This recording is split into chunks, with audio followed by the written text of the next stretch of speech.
আসসালামু আলাইকুম। আজ শেয়ার করছি নারকেলের দুধ দিয়ে কচুরলতি চিংড়ি মাছ কীভাবে রান্না করব। এভাবে রান্না করে বাসায় দেখতে পারেন, খেতে অসম্ভব মজার। এটা আমার একটা পছন্দের রেসিপি। আশা করি এভাবে রান্না করে দেখতে পারেন, সবাই অনেক পছন্দ করবে।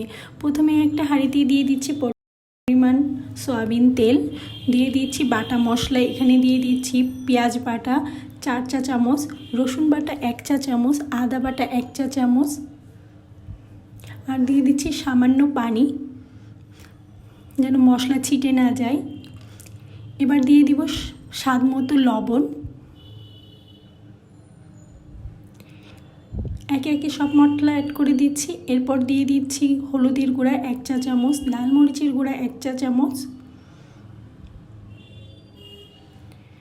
খুব ভালোভাবে একটু কষিয়ে নিচ্ছি। আর এর মাঝে দিয়ে দিচ্ছি 1 টেবিল চামচ জিরার গুঁড়া। ভালোভাবে চুলার জাল মিডিয়াম রেখেই কষিয়ে নিতে হবে। আর এবার এখানে নারকেলের দুধ অ্যাড করব। এখানে আর দিয়ে দিলাম 3 থেকে 4টি দারুচিনি। এবার অল্প অল্প করে নারকেলের দুধ অ্যাড করব আর খুব ভালোভাবে মশলা কষিয়ে নিব। এটা কিন্তু নারকেলের দুধ ছাড়াও রান্না করা যায়। যেহেতু আমি নারকেলের দুধ দিয়ে রান্না করব, এই জন্য নারকেলের দুধ নিয়েছি 1 কাপ।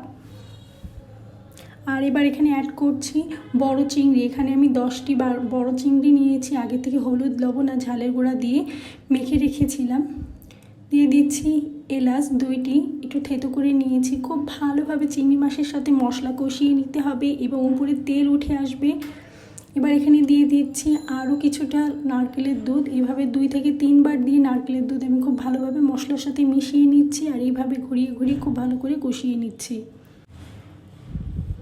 দেখতে পাচ্ছেন যখন নিচে এমন মশলার উপরে তেল উঠে আসবে, বুঝতে হবে কষানো হয়ে গিয়েছে। এই পর্যায়ে আমি কচুরলতি দিয়ে দিলাম। কচুরলতি আসলে অনেক নরম হয়ে থাকে। 2 থেকে 3 মিনিট মশলার সাথে খুব ভালোভাবে মিশিয়ে রান্না করে নিচ্ছি। যখন দেখব কচুরলতি একটু সফট হয়ে গিয়েছে, সেই পর্যায়ে পানি দিয়ে দিতে হবে। আর কচুরলতি সেদ্ধ হতে কিন্তু খুব বেশি পানির প্রয়োজন হয় না। সমান করে গরম পানি দিয়ে দিব। চেষ্টা করবেন সবসময় তরকারিতে গরম পানি দেওয়ার জন্য। যখন দেখব বলক চলে এসেছে, সেই পর্যায়ে এখানে ঢাকনা দিয়ে ঢেকে দিচ্ছি। কিছু সময় রান্না করে নিচ্ছি।